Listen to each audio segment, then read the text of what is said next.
ಲವರ್ಸ್ಗಳು ಬಂದ್ಬಿಟ್ಟು ಏನಾಗೋಯ್ತು ಸರ್, ನಮ್ಮ ಒಂದು ಗರ್ಲ್ ಫ್ರೆಂಡ್ ಹುಟ್ಟುಹಬ್ಬ ಇದೆ, ನೀವು ಊಟ ಹಾಕ್ಸ್ಬೇಕು ಅಂತ. ಇಲ್ಲೇ ನಾವು ಅಡಿಗೆ ಮಾಡುವಂಥದ್ದು ಇಲ್ಲೇ. ಯಾಕಂದ್ರೆ ಅದೇನೋ ಹೇಳ್ತಾರೆ ಸರ್, ಸೌದೆ ಒಲೆ ಆರೋಗ್ಯಕ್ಕೆ ಒಳ್ಳೇದು ಅಂತ. ಸರ್ ಯಾವ್ದು ಅಂತ ಅವ್ರು ತುಂಬಾ ಹಿಂಗ್ ಕೇಳ್ತಾ ಇರ್ತಾರೆ.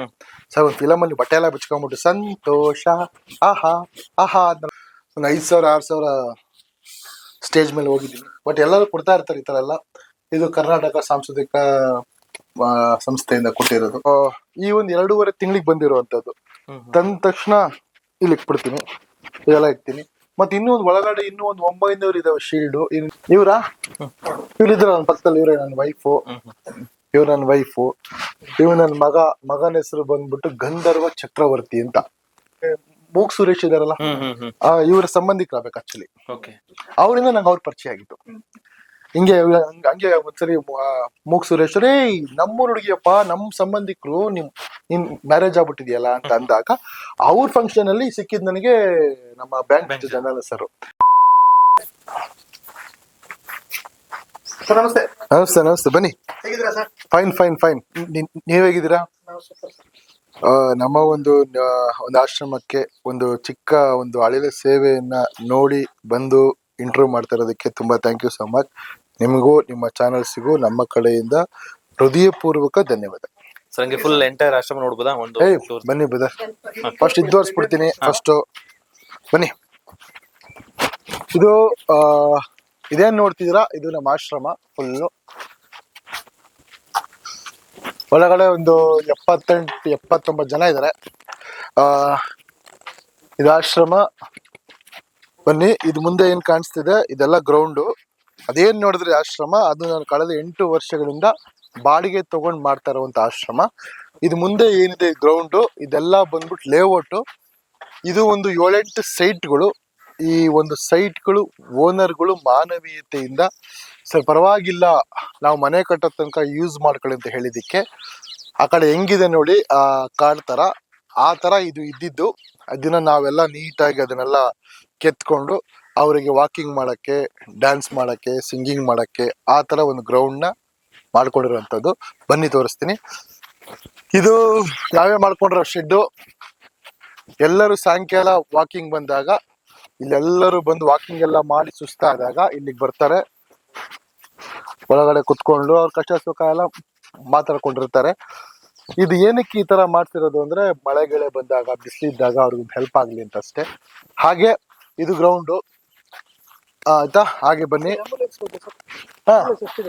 ಆಂಬುಲೆನ್ಸ್ ಅಲ್ಲ, ಆಂಬುಲೆನ್ಸ್ ಒಂದೇ ಇರೋದು.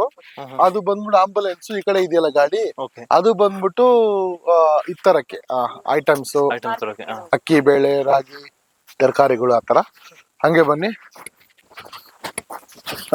ತುಂಬಾ ಜನಕ್ಕೆ ಒಂದು ಡೌಟ್ ಇರುತ್ತೆ, ಇವರು ಅಡಿಗೆ ಎಲ್ಲಿ ಮಾಡ್ತಾರೆ ಅಂತ. ಅಡಿಗೆ ಹೆಂಗೆ ಅಂದ್ರೆ ಬನ್ನಿ, ಇಲ್ಲೇ ಇದೆ. ಇದು ಅಷ್ಟೇ, ಇದು ನಮ್ದಲ್ಲ, ಇದು ಲೇಔಟ್. ಇದು ಯಾರ್ದು ಸೈಟು. ಅವರು ಅಷ್ಟೇ ಪರವಾಗಿಲ್ಲ, ನಾವು ಮನೆ ಕಟ್ಟೋ ತನಕ ಯೂಸ್ ಮಾಡ್ಕೊಂಡು ಹೇಳಿದ್ದಾರೆ. ಸೊ ಯೂಸ್ ಮಾಡ್ತಾ ಇದೀವಿ. ನಾವಿಲ್ಲಿ ಅಡಿಗೆ ಮಾಡೋದು ಗ್ಯಾಸ್ನ ಜಾಸ್ತಿ ಬಳಸಲ್ಲ, ಬರೀ ಸೌದೆಗಳು. ಇನ್ನೊಂದು ಹೇಳ್ಬೇಕು, ಯಾರಾದ್ರೂ ದಯವಿಟ್ಟು ಸೌದೆಗಳು ದಯವಿಟ್ಟು ತಂದು ಕೊಟ್ರೆ ತುಂಬಾ ಹೆಲ್ಪ್ ಆಗುತ್ತೆ ನನಗೆ. ಹಾಗೆ ಒಳಗಡೆ ಬನ್ನಿ ನೋಡಿ, ಇದೆಲ್ಲ ಸೌದೆಗಳು. ಮೇಲ್ಗಡೆ ಒಂದು ಶೆಡ್ ತರ ಹಾಕೊಂಡು ಒಳಗಡೆ ಎಲ್ಲ ಸೌದೆಗಳನ್ನ ಹಾಕೊಂಡು ಇಲ್ಲೇ ನಾವು ಅಡಿಗೆ ಮಾಡುವಂಥದ್ದು ಇಲ್ಲೇ. ಯಾಕಂದ್ರೆ ಅದೇನೋ ಹೇಳ್ತಾರೆ ಸರ್, ಸೌದೆ ಒಲೆ ಆರೋಗ್ಯಕ್ಕೆ ಒಳ್ಳೇದು ಅಂತ. ಓಕೆ, ಅದನ್ನ ಮಾಡ್ಕೊಂಡು ಇಲ್ಲಿ ಇನ್ನೊಂದು ವಿಷಯ ಹೇಳ್ಬೇಕು, ಇಲ್ಲಿ ಅಡಿಗೆ ಮಾಡೋದು ಬಂದ್ಬಿಟ್ಟು ನಾನು, ನನ್ನ ವೈಫು, ನಮ್ಮಪ್ಪ, ನಮ್ಮಮ್ಮ, ಆಮೇಲೆ ನನ್ನ ಕೆಲವರು ಇದ್ದಾರೆ, ದೀಪು ಅಂತ, ಇವರೆಲ್ಲ ಸೇರ್ಕೊಂಡೇ ಅಡಿಗೆ ಮಾಡೋದು. ಇಲ್ಲಿ ಏನಂದ್ರೆ ಎಲ್ಲರೂ ಒಟ್ಟಾಗಿ ಮಾಡಿದ್ರೇನೆ ಆಗೋದು. ಯಾಕಂದ್ರೆ ಇಲ್ಲಿ ಒಟ್ಟು ಮಿನಿಮಮ್ ಅಂದ್ರೆ ನಮ್ಗೊಂದು 6-7 ಜನಕ್ಕೆ ಅಡಿಗೆ ಬರ್ಲೇಬೇಕು. ಒಬ್ಬರಿಗೇನಾದ್ರು ಹುಷಾರಿಲ್ಲ ಅಂದ್ರೆ ಅಡಿಗೆ ಸ್ಟಾಪ್ ಆಗುತ್ತೆ. ಸ್ಟಾಪ್ ಆಗ್ಲೇಬಾರ್ದು ಅಂತ ನಾವೇ ಮಾಡ್ತಾ ಇರ್ತೀವಿ. ನೀವು ಬಂದಿದ್ದೀರಾ ಅಂತ ಈ ತರ ಬಟ್ಟೆ ಹಾಕೊಂಡಿದೀವಿ ಅಷ್ಟೇ. ಚಡ್ಡಿ ಬನಿನ ಹಾಕೊಂಡು ನಾನೇ ಅಡಿಗೆ ಮಾಡ್ತಾ ಇರ್ತೀನಿ, ನಾನೇ ಕೆಲಸ ಮಾಡ್ತಾ ಇರ್ತೀನಿ ಈ ತರ. ಹಾಗೆ ಈಗ ನಮ್ಮ ಆಶ್ರಮ ಒಳಗಡೆ ಹೋಗೋಣ ಹೆಂಗಿದೆ ಅಂತ. ಹೌದೌದೌದು, ಎಲ್ಲ ಇದು ಲೇಔಟೆ.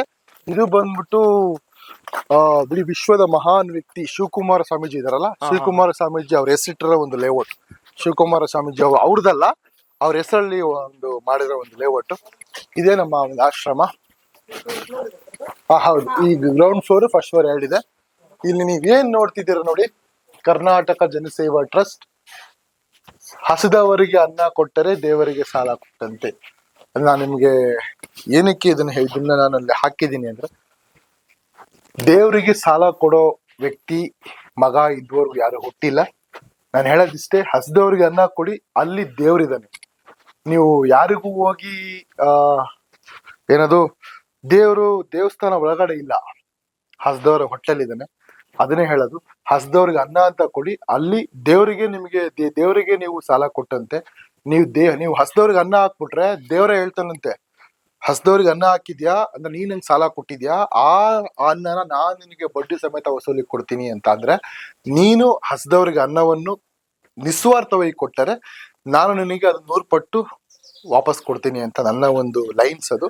ಅದಕ್ಕೆ ಹಸಿದವರಿಗೆ ಅನ್ನ ಕೊಟ್ಟರೆ ದೇವರಿಗೆ ಸಾಲ ಕೊಟ್ಟಂತೆ. ಈ ಲೈನ್ಸ್ ಸುಮಾರು ಆಶ್ರಮದವ್ರು ಇವಾಗ ತಗೊಂಡು ಹಾಕೊಂಡಿದ್ದಾರೆ. ಎಲ್ಲರಿಗೂ ಆ ದೇವರು ಒಳ್ಳೇದ್ ಮಾಡ್ಲಿ.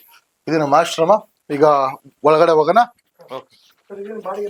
ಈ ಬಾಡಿಗೆ ಸರ್, ಇದು ಬಾಡಿಗೆ ಆಶ್ರಮ.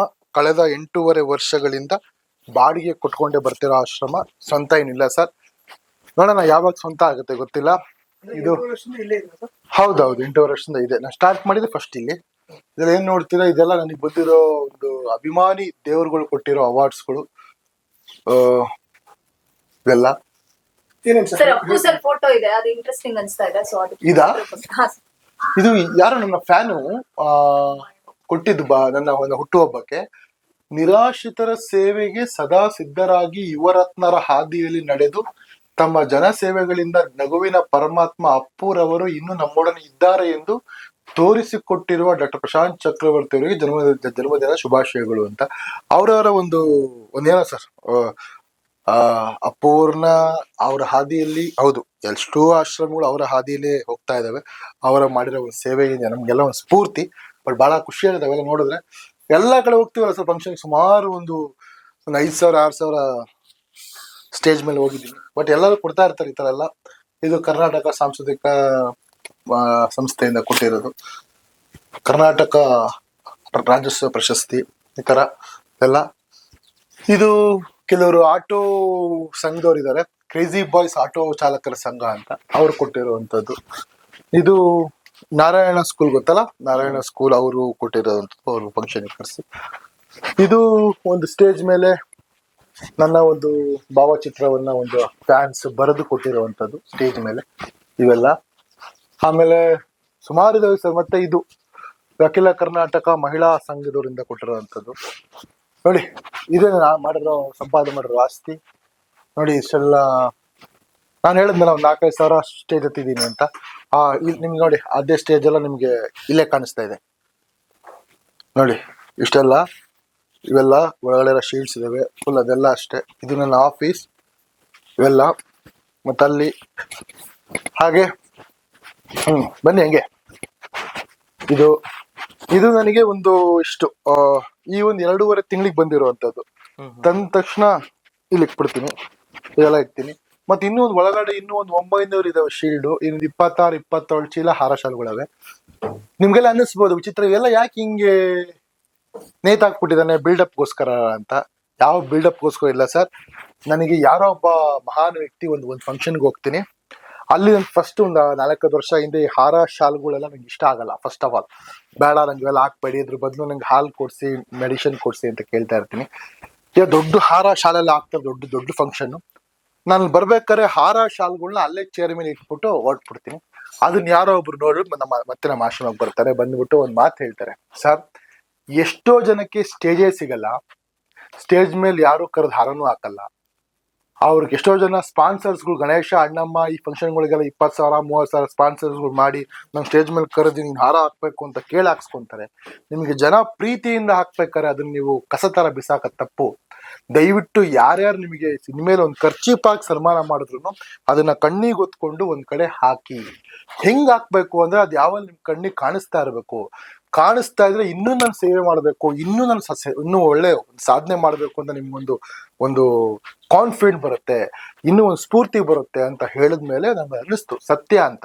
ಅವತ್ತಿಂದ ನಂಗೆ ಯಾರೇ ಏನೇ ಕೊಟ್ರು ತಂದ್ಬಿಟ್ಟು ಈ ತರ ನನ್ನ ಕಣ್ಣಿಗೆ ಕಾಣಿಸೋ ತರ ಹಾಕ್ತೀನಿ. ಇದು ನೋಡಿ 2.5 ತಿಂಗಳಿಂದ ಬಂದಿರೋದು, ಇಲ್ಲಿ ಹಾಕಿದ್ದೀನಿ. ಇದು ತುಂಬಿದ ತಕ್ಷಣ ಮತ್ತೆ ಒಳಗಡೆ ಹಾಕ್ತಿವಿ, ಮತ್ತೆ ಮತ್ತೆ ಇಲ್ಲಿ ಇಡ್ತಾ ಹೋಗ್ತೀನಿ. ಆ ತರ ಒಂದು ಹಾಬಿ ಅಷ್ಟೇ ನನಗೆ. ಇವ್ರಾ ಇವ್ರಿದ್ರ ನನ್ನ ಪಕ್ಕದಲ್ಲಿ, ಇವ್ರೆ ನನ್ನ ವೈಫು, ಇವ್ರು ನನ್ನ ವೈಫು, ಇವ್ ನನ್ನ ಮಗನ ಹೆಸರು ಬಂದ್ಬಿಟ್ಟು ಗಂಧರ್ವ ಚಕ್ರವರ್ತಿ ಅಂತ. ನನ್ನ ಹೆಸರು ಪ್ರಶಾಂತ್ ಚಕ್ರವರ್ತಿ ಅಲ್ಲ, ಅವನು ಗಂಧರ್ವ ಚಕ್ರವರ್ತಿ ಅಂತ ಇಟ್ಟೆ. ಇವೆಲ್ಲ ಗೊತ್ತಲ್ಲ, ಇವೆಲ್ಲ ಅವಾರ್ಡ್ಸ್ಗಳು ಜಾಗ ಇಲ್ಲ ಬದರ್. ಈಗೇನೋ ದೊಡ್ಡ ಆಶ್ರಮ ಕಟ್ಟಿದ್ರೆ ಯಾವುದು ಇದು ಬಂದ್ಬಿಟ್ಟು ಊಟ, ಸಸ್ಯಾಹಾರ ಊಟಕ್ಕಿಷ್ಟು, ಮಾಂಸಾಹಾರ ಊಟಕ್ಕಿಷ್ಟು ಅಂತ ಒಂದು ಚಾರ್ಜ್ ಮಾಡಿರುವಂತದ್ದು. ಇದು ಹೆಂಗೆ ಅಂದ್ರೆ ಬದರ್, ಒಂದ್ಸಲಿ ಎಲ್ಲರೂ ಅವ್ರ ಮನೆಯಿಂದ ಊಟ ಹಾಕ್ಸ್ಕೊಂಡು ಊಟ ಮನೆಯಿಂದನೇ ಮಾಡ್ಕೊಂಡ್ ಬರ್ತಾ ಇದ್ರು. 1.5 ವರ್ಷ ಹಿಂದೆ ಯಾರೋ ಇಬ್ರು ಇವ್ರು ಬಂದು ಲವರ್ಸ್ಗಳು ಬಂದ್ಬಿಟ್ಟು ಏನಾಗೋಯ್ತು, ಸರ್ ನಮ್ಮ ಒಂದು ಗರ್ಲ್ ಫ್ರೆಂಡ್ ಹುಟ್ಟುಹಬ್ಬ ಇದೆ, ನಿಮ್ಗೆ ಊಟ ಹಾಕ್ಸ್ಬೇಕು ಅಂತ. ಸರಿ ತಗೊಂಬನ್ನಿ ಅಂತೀನಿ. ಸಾಯಂಕಾಲ ಹೊಟ್ಟು ಚಿಕನ್ ಬಿರಿಯಾನಿ, ಆಮೇಲೆ ಎಗ್ಗು, ಚಿಕನ್ ಕರಿ, ಮೊಟ್ಟೆ, ಆಮೇಲೆ ಬಿರಿಯಾನಿ ಎಲ್ಲ ತಗೊಂಡ್ಬರ್ತಾರೆ. ಮಾರದಿನ ಅಷ್ಟರಲ್ಲಿ 43 ಜನಕ್ಕೆ ಆಗ್ಬಿಡುತ್ತೆ ಫುಡ್ ಪಾಯ್ಸನ್. ಎಲ್ಲ ಎತ್ಕೊಂಡು ಓಡ್ತೀನಿ ಹಾಸ್ಪಿಟ್ಲಿಗೆ. ಓಡ್ಬಿಟ್ಟು ಸರ್ ಹಿಂಗಾಗ್ಬಿಟ್ಟಿದೆ, ಏನ್ ಮಾಡೋದು, ಆಮೇಲೆ ಎಲ್ಲ ಚಕ್ಕೆ ಎಲ್ಲ ಮಾಡ್ತಾರೆ. ಆಮೇಲೆ ಗೊತ್ತಾಗುತ್ತೆ ಚಿಕನ್ ಪಾಯ್ಸನ್ ಆಗಿದೆ ಅಂತ.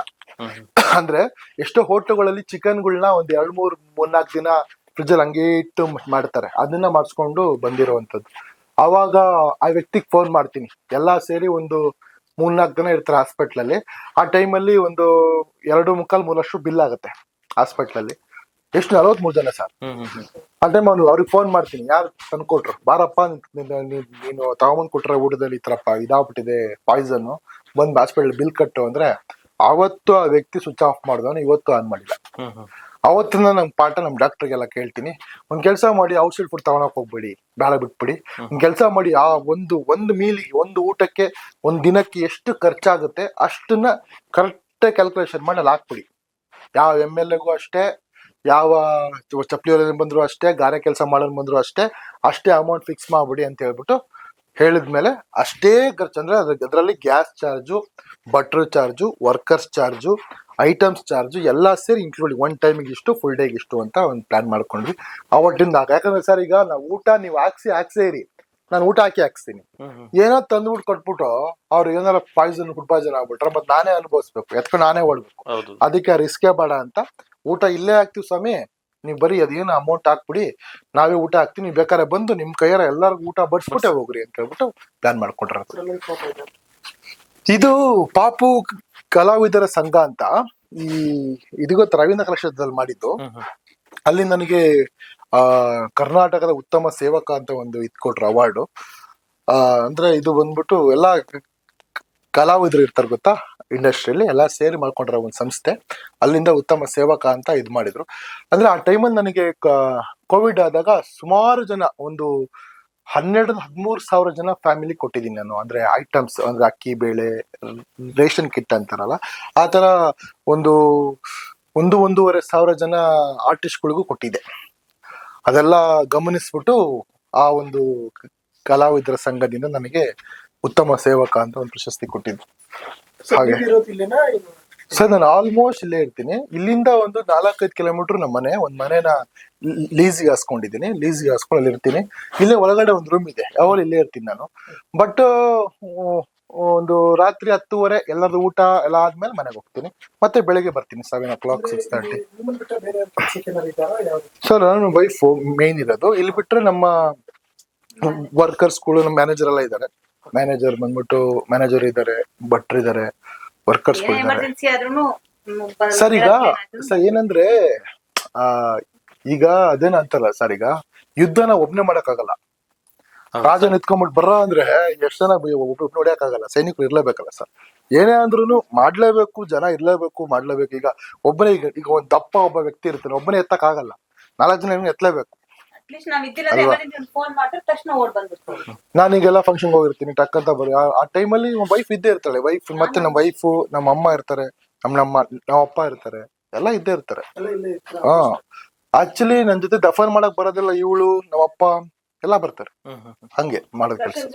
ರೀಸೆಂಟ್ ಆಗಿ ಬ್ಯಾಂಕ್ ಜನಾರ್ದನ್ ಅವ್ರು ಇರ್ತಾ ಇತ್ತು. ಕೊರೋನಾ ಟೈಮ್ ಅಲ್ಲಿ ಅವ್ರಿಗೆ ಜಾಸ್ತಿನೇ ನಾವು ಸಹಾಯ ಮಾಡಿದೀನಿ ಅಂತ ಹೇಳಿ ಕೇಳ್ಪಟ್ರಿ. ಅವ್ರ ಕಷ್ಟದ ಬಗ್ಗೆ ಏನಾದ್ರು ನನಗೇನಿಲ್ಲ. ನನಗೆ ಆಕ್ಚುಲಿ ಅವರು ನನಗೆ ಸ್ನೇಹಿತರಷ್ಟೇ. ನನಗೆ ಎಷ್ಟೋ ಫಂಕ್ಷನ್ ನಾನು ಸ್ಟೇಜ್ ಮೇಲೆ ಹೋದಾಗ ಅವ್ರಿಗೆ ಗೆಸ್ಟ್ ಆಗಿ ಬರೋರು. ಹಂಗೆ ಆಮೇಲೆ ನನಗೂ ಅವರು ಹೇಳೋ ಸ್ಟೇಜ್ ಮೇಲೆ ನನ್ನ ಆತ್ಮೀಯ ಸ್ನೇಹಿತ ಪ್ರಶಾಂತ್ ಅವರು ಒಳ್ಳೆ ಕೆಲಸ ಮಾಡ್ತಾರೆ ಹೇಳೋರು. ಬಟ್ ಆ ಟೈಮಲ್ಲಿ ನನಗೆ ಈ ತರ ಕೋವಿಡ್ ಎಲ್ಲ ಬಂದಾಗ ಎಷ್ಟೋ ಜನ ಓಲ್ಡ್ ಆರ್ಟಿಸ್ಟ್ಗಳಿಗೆಲ್ಲ ಹಿಂಗಾಗ್ಬಿಡ್ತು ಅಂದ್ರೆ ಅವರಿಗೆ ನೋಡಿ ಸರ್, ಇವತ್ತು ಎಷ್ಟೋ ಜನ ಓಲ್ಡ್ ಆರ್ಟಿಸ್ಟ್ಗಳಿಗೆ ಕೆಲಸನೇ ಸಿಗಲ್ಲ. ಯಾರು ಫಿಲ್ಮ್ಗೆ ಹಾಕೊಳೋದೇ ಇಲ್ಲ. ಅವ್ರು ಬಾಳ್ ಹೆಂಗಾಗ್ಬಿಟ್ಟಿದೆ ಅಂದ್ರೆ ಒಂದ್ ಫಿಲ್ಮ್ ಸಿಕ್ಕರೆ ಸಾಕು ಅಂತಾರೆ. ಈಗ ಅವರೆಲ್ಲ ಎಷ್ಟು ಜನ ನಾನ್ ನೋಡ್ತೀನಲ್ಲ, ಬಸ್ಸಲ್ಲಿ ಹೋಗ್ತಾ ಇರ್ತಾರೆ, ಆಟೋಗೆ ಚಾರ್ಜ್ ಇರಲ್ಲ, ಈ ತರ ಎಲ್ಲ ಆಗ್ಬಿಟ್ಟಿದೆ ಪರಿಸ್ಥಿತಿ. ಆ ಟೈಮಲ್ಲಿ ಕೋವಿಡ್ ಆದಾಗ ನನಗೆ ಪಾಪ ಫೋನ್ ಮಾಡಿದ್ರು, ಈ ತರ ನಮ್ ಕಲಾವಿದ್ರ ಸಂಘ ತುಂಬಾ ಎಲ್ಲರಿಗೂ ತುಂಬಾ ಇದಾಗ್ಬಿಟ್ಟಿದೆ, ಯಾರಿಗೂ ಶೂಟಿಂಗ್ ಇಲ್ಲ ಏನಿಲ್ಲ, ದಯವಿಟ್ಟು ಹೆಲ್ಪ್ ಮಾಡಿ ಅಂತ. ಆ ಟೈಮಲ್ಲಿ ಎಷ್ಟು ಜನ ಹೋಗ್ಬಿಟ್ಟು ಆರ್ಟಿಸ್ಟ್ಗಳಿಗೆ ನನ್ನ ಕಡೆಯಿಂದ ಇಷ್ಟು ಅಂತ ಐಟಮ್ಸ್ ಕೊಟ್ಟು ಬಂದಿದ್ದೀನಿ. ಬಟ್ ಅವ್ರು ಯಾವತ್ತೂ ನನಗೆ ಕಷ್ಟ ಎಲ್ಲ ಹೇಳ್ಕೊಂಡಿಲ್ಲ. ಅವ್ರು ಹೇಳಿದ ಇಷ್ಟೇ ಏನಂದ್ರೆ, ನಮ್ಮ ಒಂದು ಆರ್ಟಿಸ್ಟ್ಗಳಿಗೆಲ್ಲ ನಿಮ್ ಕಡೆಯಿಂದ ನಮ್ಮ ಒಂದು ಸಂಘದವರಿಗೆ ಸ್ವಲ್ಪ ಸಹಾಯ ಮಾಡಿ ಅಂತ ಕೇಳಿದ್ ನಿಜ. ಬಟ್ ಅವರು ಪರ್ಸನಲ್ ವಿಷಯ ನಂಗೆ ಗೊತ್ತಿಲ್ಲ. ನನಗೆ ಸ್ಟೇಜ್ ಮೇಲೆ ಸಿಗ್ತಾರೆ. ಆಮೇಲೆ ಇವ್ರು ಗೊತ್ತಲ್ಲ ನಿಮಗೆ, ಮೂಕ್ ಸುರೇಶ್ ಇದಾರಲ್ಲ, ಇವರ ಸಂಬಂಧಿಕರಾಗಬೇಕು ಆಕ್ಚುಲಿ. ಅವರಿಂದ ನಂಗೆ ಅವ್ರ ಪರಿಚಯ ಆಗಿತ್ತು. ಹಂಗೆ ಒಂದ್ಸರಿ ಮೂಕ್ ಸುರೇಶ್ ರೇ ನಮ್ಮೂರ್ ಹುಡುಗಿಯಪ್ಪ, ನಮ್ ಸಂಬಂಧಿಕರು, ನಿಮ್ ಮ್ಯಾರೇಜ್ ಆಗ್ಬಿಟ್ಟಿದ್ಯಲ್ಲ ಅಂತ ಅಂದಾಗ ಅವ್ರ ಫಂಕ್ಷನ್ ಅಲ್ಲಿ ಸಿಕ್ಕಿದ್ ನನಗೆ ನಮ್ಮ ಬ್ಯಾಂಕ್ ಜನರಲ್ ಸರ್. ಆಮೇಲೆ ಅವರು ಹೌದಾ ನಿಮ್ ಸಂಬಂಧಿಕರಾಗಬೇಕಾ ಅಂತ ಪರಿಚಯ ಆದಾಗ ನಾನು ಅವ್ರ ಹತ್ರ ಒಂದು ಇದ್ ಮಾಡ್ತೀನಿ ಕಾಮಿಡಿ. ಸರ್ ನಿಮ್ದೇನ್ ಹೇಳಿ ಸರ್, ನಿಮ್ ಇಷ್ಟು ಫಿಲಮ್ ಅಲ್ಲಿ ಒಂದೇ ಒಂದು ಕಾಮಿಡಿ ತುಂಬಾ ಇಷ್ಟ ಸರ್, ಯಾವ್ದು ಅಂತ ಅವ್ರು ತುಂಬಾ ಹಿಂಗ್ ಕೇಳ್ತಾ ಇರ್ತಾರೆ. ಸರ್ ಒಂದ್ ಫಿಲಮ್ ಅಲ್ಲಿ ಬಟ್ಟೆ ಎಲ್ಲ ಬಿಚ್ಕೊಂಡ್ಬಿಟ್ಟು ಸಂತೋಷ ಆಹಾ ಆಹಾ ಅಂತ ನಾನು ಯಾರಿಗೂ ಕಾಣಿಸ್ತಾ ಇಲ್ಲ ಅಂತ ಒಂದ್ ಮಾಯ ಆಗ್ಬಿಟ್ಟಿದೆ ಅಂತ ಮಾಡ್ತಾರಲ್ಲ ಕಾಮಿಡಿ, ನನಗೆ ಬಹಳ ಇಷ್ಟ. ಅಂದ್ರೆ ಓಯ್ ಎಲ್ಲಾ ಬಿಟ್ಟು ಒಂದೇ ಹೇಳ್ತಾನೆ, ಅಷ್ಟು ಆಸೆ ಇದ್ರೆ ಸೈಡಿಗೆ ಬೊಂಬ ಫುಲ್ ಬಟ್ಟೆ ಬಿಟ್ಟು ತೋರಿಸ್ಬಿಡ್ತೀನಿ ಅಂತಾರೆ. ಬಾಳ ಸರ್ ನಂಗೆ ನೋಡಕ್ ಇಷ್ಟ ಇಲ್ಲ ಅಂತೀನಿ. ಹಂಗ್ ಪರಿಚಯ ಆಗ್ತಾರೆ ನನಗೆ. ಹಂಗ್ ಪರಿಚಯ ಆಗಿ ಆ ಟೈಮಲ್ಲಿ ಕೋವಿಡ್ ಅಲ್ಲಿ ತುಂಬಾ ಜನಕ್ಕೆ ಹೆಲ್ಪ್ ಮಾಡೋದ್ ನೋಡಿ ನನಗೆ ಫೋನ್ ಮಾಡ್ತಾರೆ, ಈ ತರ ನಮ್ಗೆ ತುಂಬಾ ಆರ್ಟಿಸ್ಟ್ಗಳಿಗೆ ತುಂಬಾ ಪ್ರಾಬ್ಲಮ್ ಆಗಿದೆ, ಬಂದು ಸಹಾಯ ಮಾಡಿ ಅಂತ. ಹೋಗಿ ಸಹಾಯ ಮಾಡಿ ಬರ್ತೀನಿ. ಬನ್ನಿ ಮೇಲೆ